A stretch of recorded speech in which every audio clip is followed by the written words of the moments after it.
Do you know the 14 traits of successful chiropractors?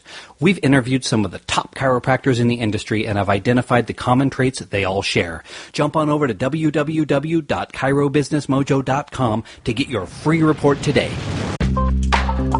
Welcome to the Chiro Business Mojo podcast, where we deconstruct the methods, marketing, and mindset of successful business people and chiropractors from around the world. And now your host, Dr. Richard Day. Hello, I am Dr. Richard Day, and this is the Chiro Business Mojo podcast. Thanks so much for spending some of your valuable time with me.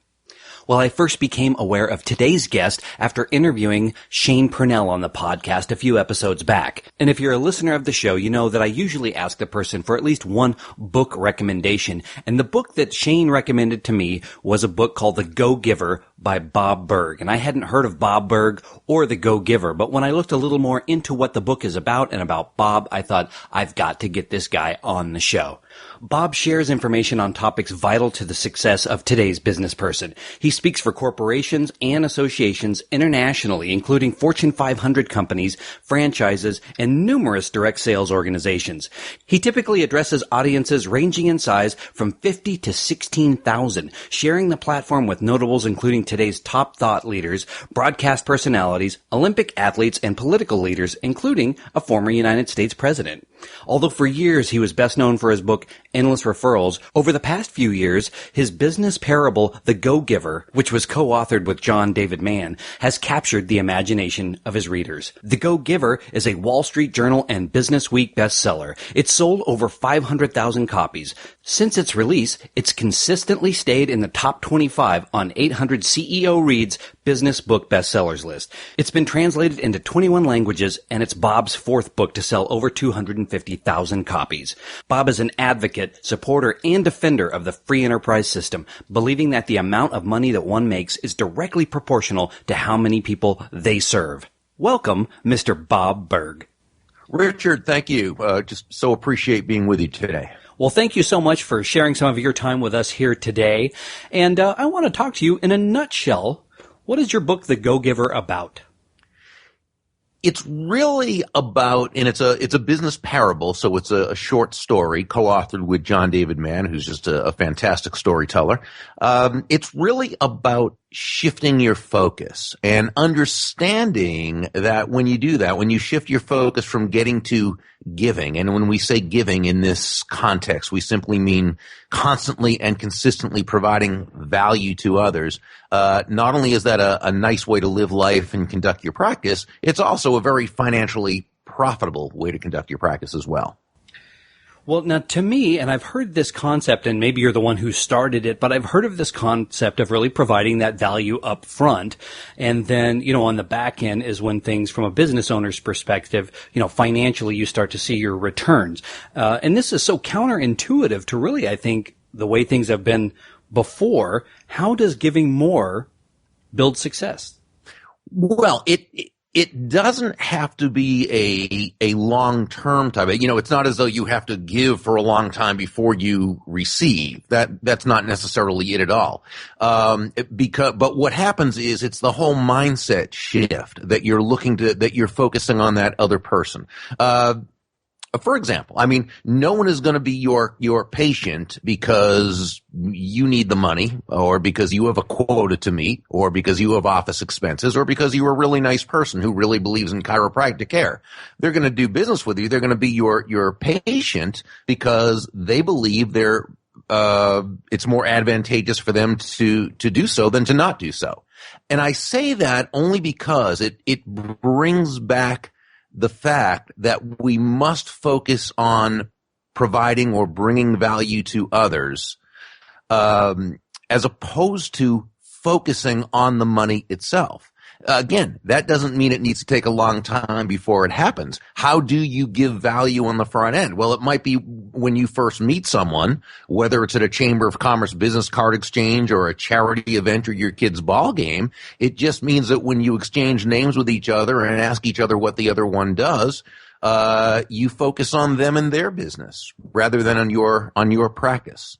It means you ask them how they got started in their business, what they enjoy most about it. You might say, you might let them know I always love connecting good people with other good people. How can I know if someone I'm speaking with is a good client for you? If they're in sales, or it might be, how can I know if someone I'm speaking with would be a good connection for you? In other words, what you're doing is right from the get-go or from the give-go, you are communicating to them that your goal is to help them, is to make their life better, their life easier, their life more profitable, what have you. Now, in the context of chiropractic care, well, everything you do is about giving value. Your law number one is the law of value. And that simply says that your true worth in the business sense, your true worth is determined by how much more you give in value than you take in payment. Well, what does that really mean? Because, Richard, that sounds very counterproductive when you first hear it. How do you give more in value than you take in payment and not go out of business, right? I mean, that sounds, so we have to simply understand the difference between price and value. Price is a dollar figure. It's a dollar amount. It's finite. It is what it is. Value, on the other hand, is the relative worth or desirability of a thing, of something, to the end user or beholder. In other words, what is it about this thing, this product, service, concept, idea, that brings so much worth or value to another person that they will willingly, which is the hallmark of a free market-based system, they will willingly exchange their money for this value that you're providing. For example, when I go to my chiropractor, I'm often going, now while I should go more for maintenance, I tend to go when something happens, right? I mean, we all know a lot of people do that. Mm-hmm. And so, when I go, it's because I'm having some discomfort, right?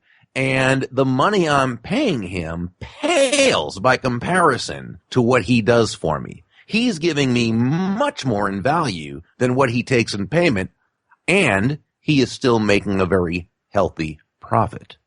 But the reason I go to him rather than someone else is because I know he's concerned about me. I know his focus is on me, not the money. This is why we say that, and this is, I think, is really what it comes down to. Money is simply an echo of value. It's the thunder, if you will, to value's lightning, which means nothing more than the value must come first. That must be the focus. The value comes first, and the money you receive is simply a very natural and direct result of the value you provide. Please understand, I'm not saying the money's not important. The money is important. It's just not where your focus should be. Yeah, that makes a lot of sense to me, because as I'm listening to you speak, I'm considering the mindset of the customer, or in this case, the patient. And, mm-hmm. someone, if they do not perceive a value in what you're doing, mm-hmm. they are not going to have good feelings about, right. They may think they've paid too much. Mm-hmm. Whereas if you've really over-delivered, like you said, they're willingly and gladly giving you the money. Exactly. But the dollar value is the same amount. It's really about establishing a mindset in that end user or patient. Mm-hmm. Exactly. Well, explain your belief that the journey towards the goal is more important than achieving the goal. Well, they're both important, but the journey is sort of the focus. This is where it begins. In fact, it's what you can control, because remember, we can't always control the outcome, right? We can control the actions we take. Again, it always goes back to where the focus is. It's where in the story where Joe says to Pindar, the main mentor, he says, are you saying asking if something will make money is a bad question? And Pindar says, no, asking if something will make money is a great question. It's just a bad first question. First ask, will it serve? Does it serve? If the answer is yes, then ask, does it make money? Well, it's the same thing with the, in terms of hitting a goal. The process is the important part. Do the process, do the work, do it correctly, and the result's probably going to happen. Well, that is exactly something that I've observed as well. And you said, now, let me play devil's advocate here. Sure. So the journey, you said, is something that we can control. What do you think about things that happen outside of our control? Well, those things we can't. We can only control the action we take. on our part of the journey. We can't often control what happens to us. There's so many things that happen in life. And for someone to say, oh, you're responsible for that hurricane. Well, no, that's obviously not. Now you might be responsible if you didn't put up the shutters. Right. but no, the hurricane's the hurricane. So no, there's certain things we can, the day I realized I was not general manager of the universe was the day that things started to go a little better for me. Boy, I remember that day as well for me. Right, exactly. Well, let's talk influence. It gets mentioned a lot in your book. Yeah. What is it? Well, the law of influence says that your influence is determined by how abundantly you place other people's interests first. In this case, it would be your patients or your potential prospective patients. Let's look first, though, at what influence is. I think on a basic level, a very, very basic level, we can define influence as simply the ability to move a person or persons to a desired action. Usually within the context of a specific goal. Now, again, I believe that's a good definition. I don't believe, Richard, that is the essence of influence. In my opinion, the essence of influence is pull as opposed to push. You never hear people say, wow, that Patty or that David, he's so influential. He has a lot of push with people. He's just so pushy. Oh, no, he has a lot of pull, or she has a lot of pull with people, because that's what influence is. It's pull. It's an attraction. Great influencers attract people first to them and then to their ideas. And they do this not through pushing themselves or their ideas on others, not through being push-y, but through its opposite, pull. It's the difference between compliance, which is, manipulation, intimidation, and so forth. The difference between that and earning commitment of others. I think that most great influencers, either intuitively or they've learned that what Dale Carnegie said in his classic How to Win Friends and Influence People, written back in 1937, was so right on the mark, where Dale wrote, ultimately, people do things for their reasons, not our reasons. So the great influencer constantly self-questions to check their motive. They ask themselves, does what I'm asking this person to do, how does it align with their goals, their wants, their needs, their desires? How does what I want this other person to do align with their values? And when asking ourselves these questions thoughtfully, intelligently, genuinely, authentically, not as a way to manipulate another human being into doing our will, but as a way to help this other person in the process, now we've come a lot closer to earning their commitment. And this goes back to how we look at law number 3, the law of influence. Your influence is determined by how abundantly you place other people's interests first. And if you look at the great salespeople, the great leaders, the great producers, this is simply how they run their lives and conduct their business. Their focus is always 100% on bringing value to others. Now, let me clarify something and qualify it if I may. When we say place the other person's interests first, we certainly don't mean you should be anyone's doormat or a martyr or self-sacrificial in any way. Absolutely not at all.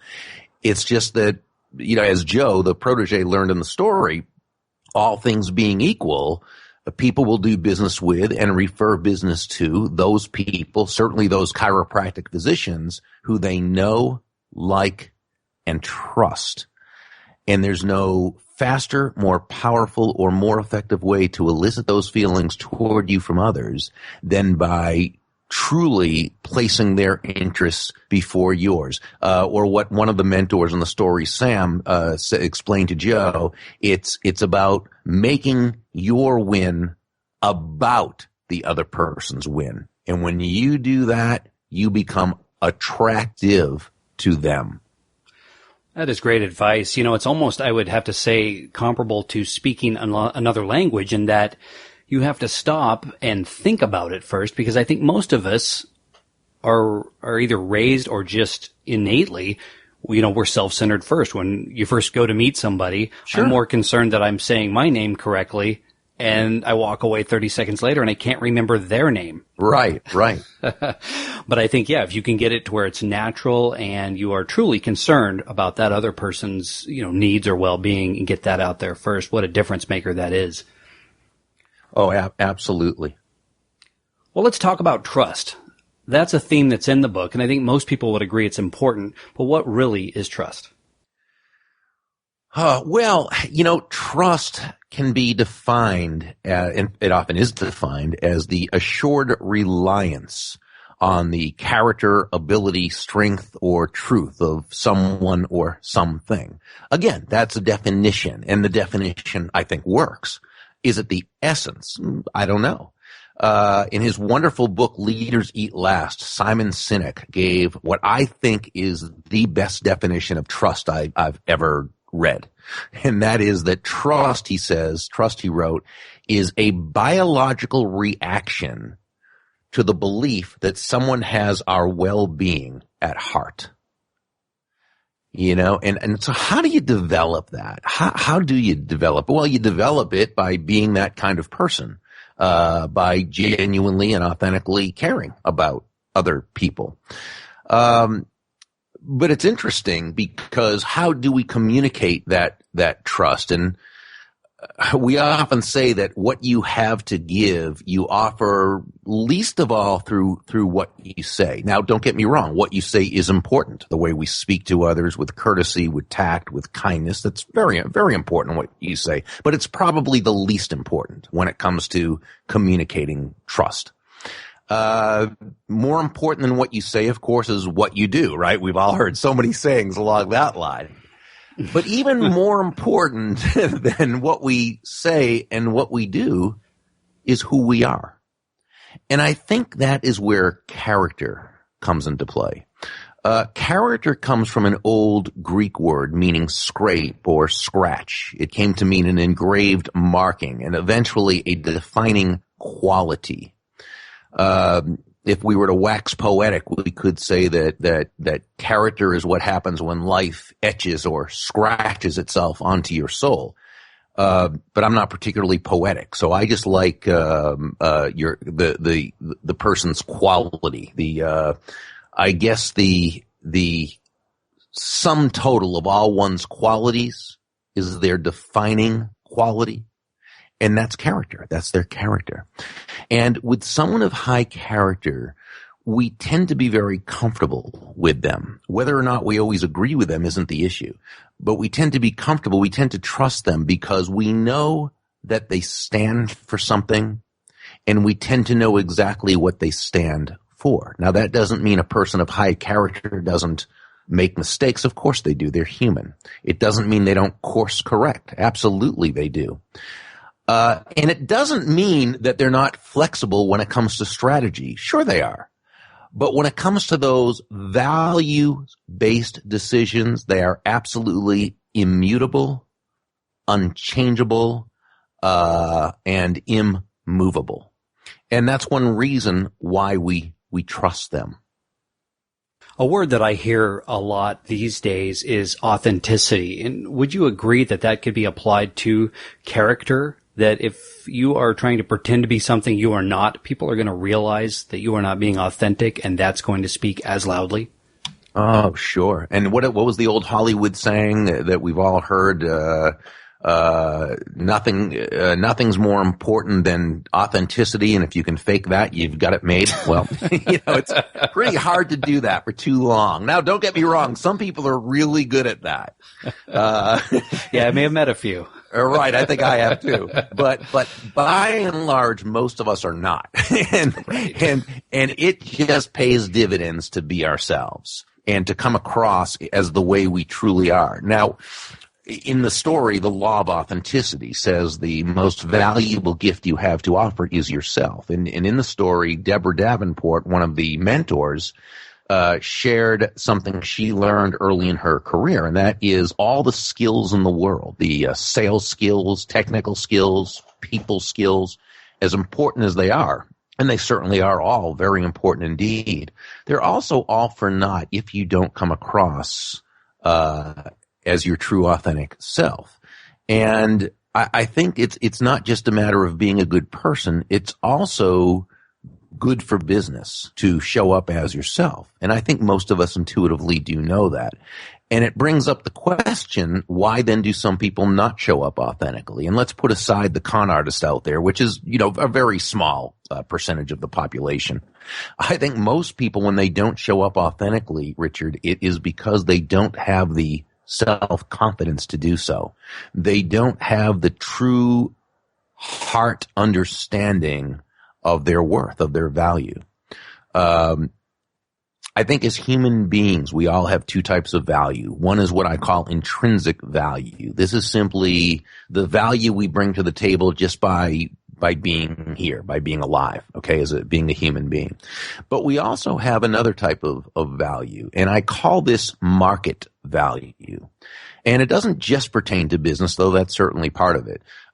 I define market value as that combination of strengths, traits, talents, and characteristics that allows you to add value to the world, in this case perhaps your patients, in such a way that you will be rewarded for it, often financially.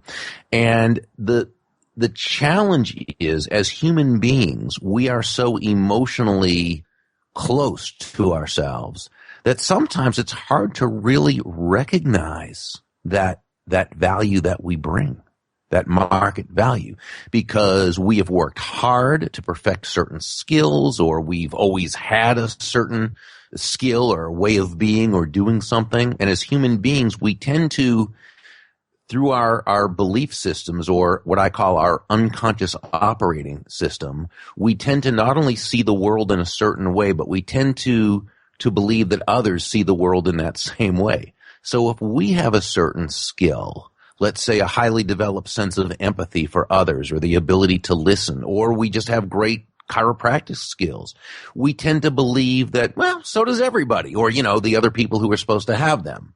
And we don't realize that what we bring to the table is something special. And that's why it's so helpful often to consult or, coach with someone or mentor with someone or what have you, in order to get that person's viewpoint who cares about you, but they're not so tied up in you that they can't see you clearly, because sometimes it's easier for someone else to see what you really have, the strengths you have, than it is for us to see our own strengths. I know I fall victim to that, and so does most other people. Well, you brought up empathy, so we hear that term a lot. But how do you see empathy, and why is it really that important in terms of influence?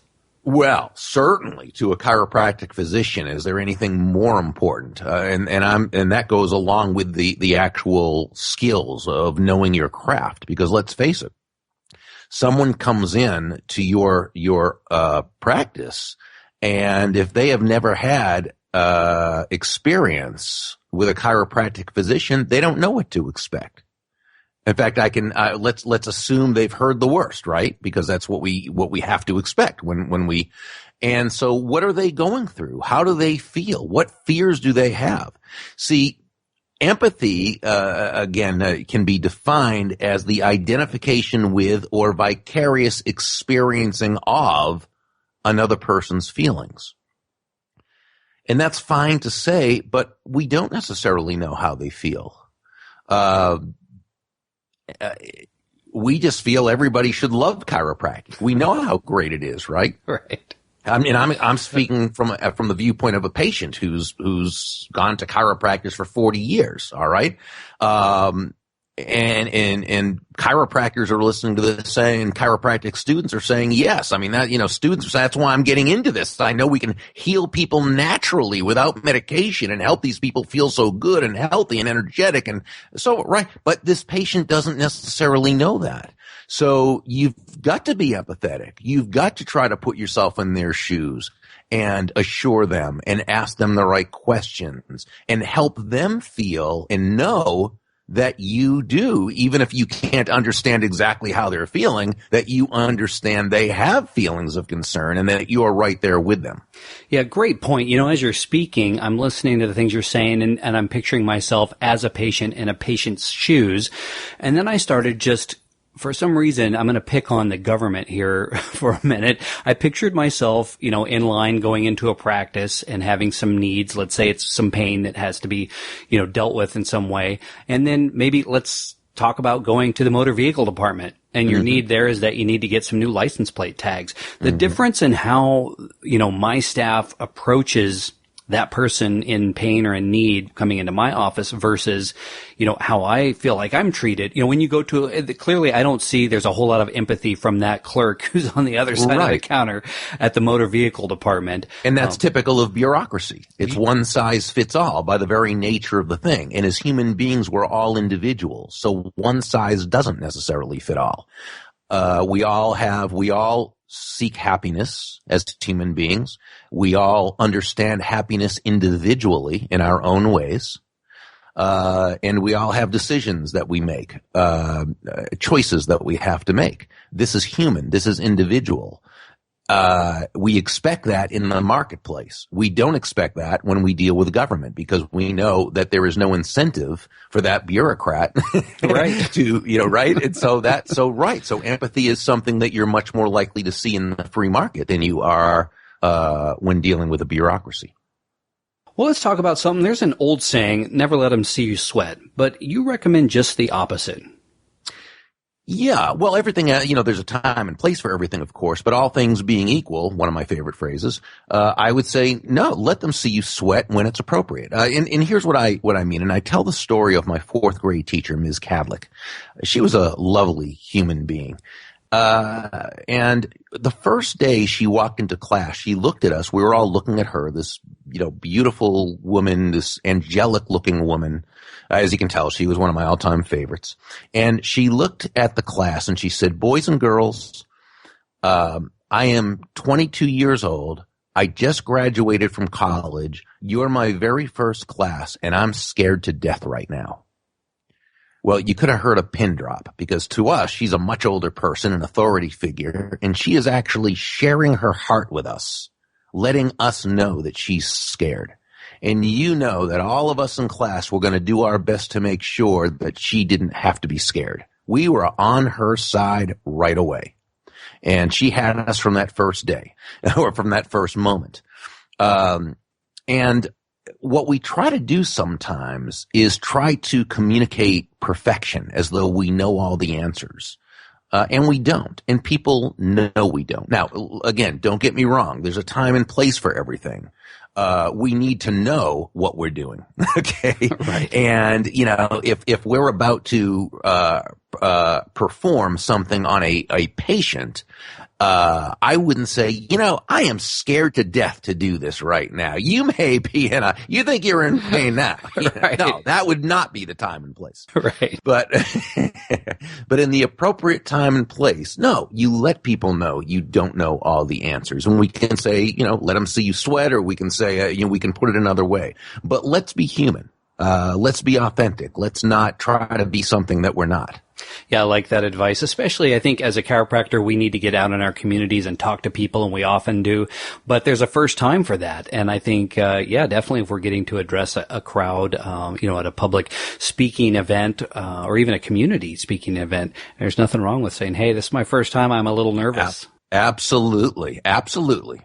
Well, I would like to shift now, and let's just talk about the big picture in success, in terms of success. And you've obviously had a lot of success in your career, but most of us have had some failures too. And I would say that we probably learn more from those failures than from the successes. So can you share with us a failure or a challenge you've had in your life and how you have overcome that?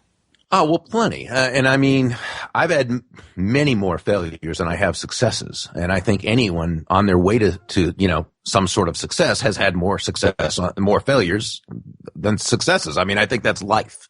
So I don't think there's anything about that that's surprising to anyone. I'll just come up with one, situation. It was the late 90s and things were going pretty darn good. I had a really good business. I had some, especially one client that was just, it was very, very lucrative. I was getting very comfortable, not maybe, but too comfortable. And, it was just, if you'll recall, in the late 90s, that time where online was becoming a thing. Okay. Business was more and more of it was being done online. Now, I am not a technical person. I've got 10 left thumbs, so I don't try to build anything. And when it comes to technology, I am that technophobe. And so people were saying, Burg, you've got to start switching over. You've got to start using technology. You've got to start embracing technology. And I didn't want it to change. Now, in the personal development field, which we're both in really, and we all hear certain things and certain sayings. And one saying that we often hear, let's put it this way. There are certain things within the personal development field that I call personal development political correctness. And that is that we try to make everything seem like we're just embracing it no matter what, okay? Change is great. Embrace change. Feel great about change. But you know something, Richard? I hate change. I like things the way they are. I am not an early adopter. I like things the way they are. And so I didn't want to change. And I kind of felt I didn't have to change. And I didn't change. And you know what? I got left behind. And it set my business back. And it would turn out, we've all heard, we've all learned, don't put all your eggs in one basket with a client who's so big that if they go, then that was also the time where there was a big economic upturn and the whole thing. And I lost this client. And I was now in a position where after a couple of years, I needed to rebuild my business. And so I did involve myself with technology. I brought on someone who could help me with that, and we worked at it and so forth and so on. And now, I'm all over social media and utilize I'm still not a technology person. I have a brilliant business partner, Kathy Tajanel. Unfortunately, she loves technology. She's an expert at it. But so, she has that strength and that's great.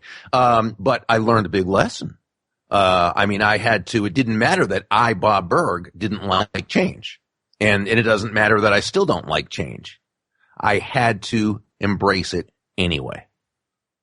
Yeah, that is a big lesson. And I guess you could say really in the last 10 years, change is not only continuing as it will, but it's happening at a rapid. Oh, absolutely. So that was a tough lesson for me to learn, but it was a good lesson for me to learn. It wasn't good at the time, right? But it was a good lesson to learn. Well, you survived another day to tell about it. Yes, fortunately. So in terms of the word success, when you think of that word and what it means, who do you think of and why?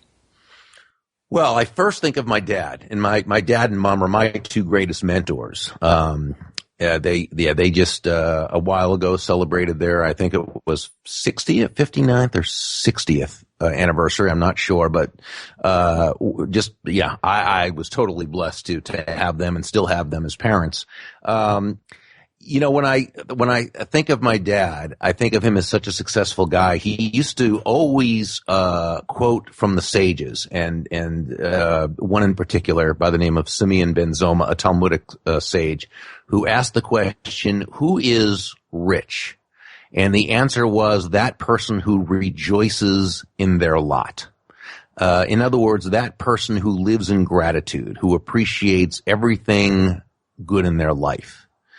And one of the things about my dad that makes me feel he's a guy who grew up very, very poor in the Americana type immigrant tenement slums and, the whole thing and ended up making a pretty good living.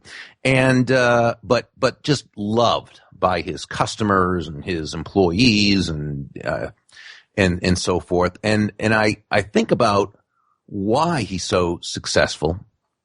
And he's a guy who, I often talk about people skills. I wrote a book about people skills, adversaries into allies. And I when I think of people skills, I think of my dad, and I continually to this day try to emulate him. And I have a saying that while I didn't learn this from anything my dad said, this is something that I always saw and observed in him. And what I say is the single greatest people skill is a highly developed and authentic interest in the other person. And I would always notice whenever he met anyone, he was totally focused on them and in genuinely and authentically making them feel good about themselves. And to me, that's why he has always been so loved by people. And to me, there's no more success than being loved by people.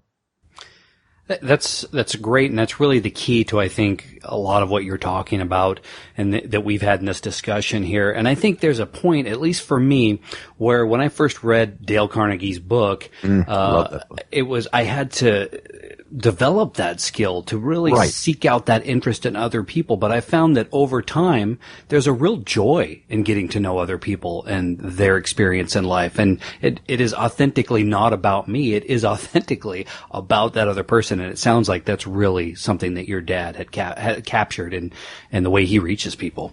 Yeah, and I think he came about it naturally somehow. I think that was really a gift of his. With me, not so much. That was something I had to work with. I did not have that natural, love of others and interest in others and so forth. So that was something I worked at. But the neat thing about it is, and people say, well, if you have to work at it, isn't that inauthentic? No, not at all. We should never confuse authenticity with not improving ourselves. Right? It's like the person who says, well, I have an anger issue and I yell at people, and if I was to do things differently, that wouldn't be authentic. That's malarkey. That's hogwash. It simply means that person has an authentic problem that they need to authentically work on in order to become a better, authentic, more effective human being. I'm so glad. I'm so glad you said that.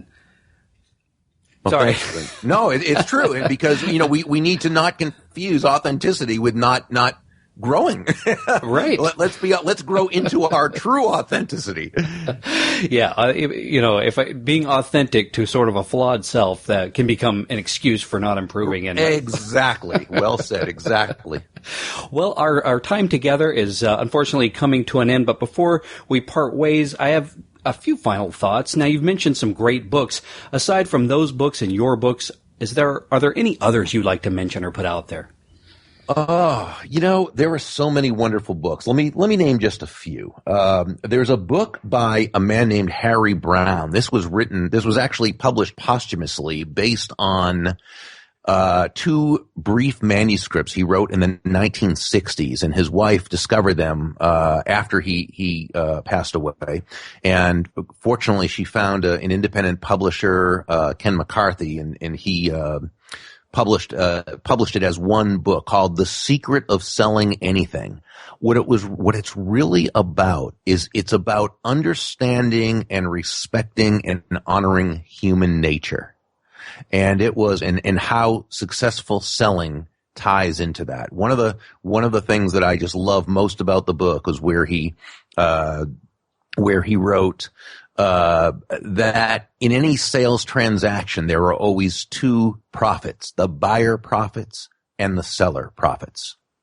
And that's the only way that a transaction should take place.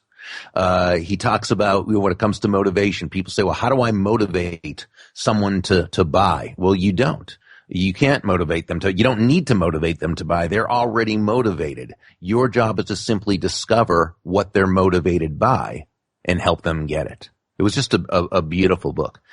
Simon Sinek's book that I talked about, Leaders Eat Last, is another one. And one that I'm reading right now, you may be familiar with the classic from Robert Cialdini, Influence, Science and Practice, which is a fantastic book.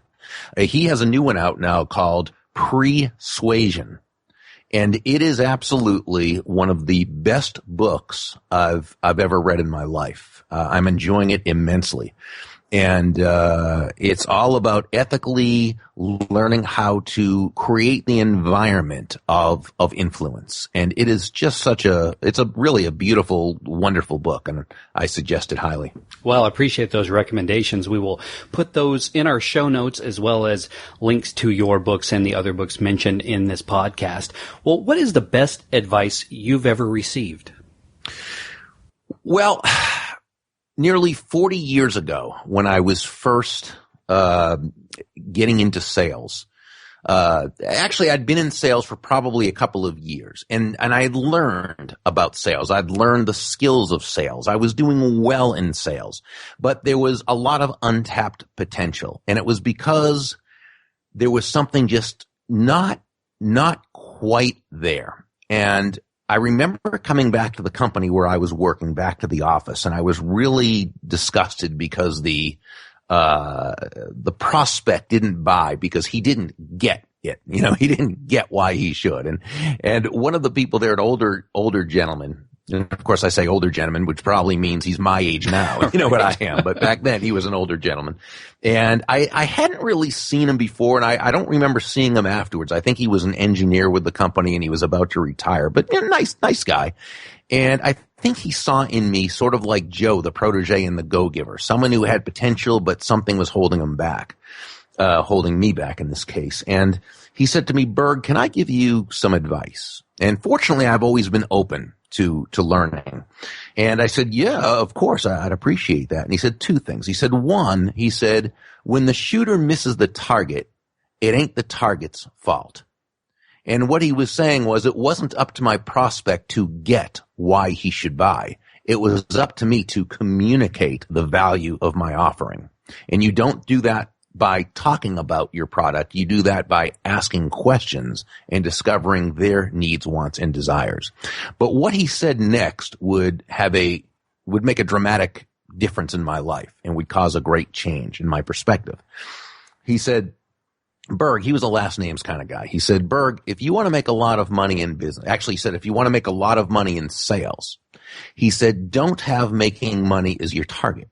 Your target is serving others. Now, if you hit the target, he said, you'll get a reward, and that reward will be money. But never forget that the money is simply the reward for hitting the target. It's not the target itself. Your target is serving others. That's great advice for any profession. It's especially applicable to chiropractic and chiropractors, since we are really trying to serve people at the most basic level to help them with their health. Well, what is the best way for people to find you and find out more about you and your books and what you're all about? Sure. Best thing is to go to thegogiver.com, the go-giver without the hyphen. So it's just thegogiver.com. And when they get to that page, they can scroll down. They can connect with my The Go-Giver podcast if they'd like. They can look at the books and get a chapter to see if they like it first before clicking through. They can also check out our Go-Giver Sales Academy, which is a 2-day live event that we limit to just 10 people. And there's a whole bunch of goodies on there, so I invite them to stop by and hang around. Well, we will link to all of that in the show notes and more. Mr. Bob Burg, what a treat to have you on the show today. Thank you so much for spending some of your valuable time with us. Oh, thank you, Richard. My absolute pleasure. Thanks for listening to the Chiro Business Mojo podcast at www.chirobusinessmojo.com.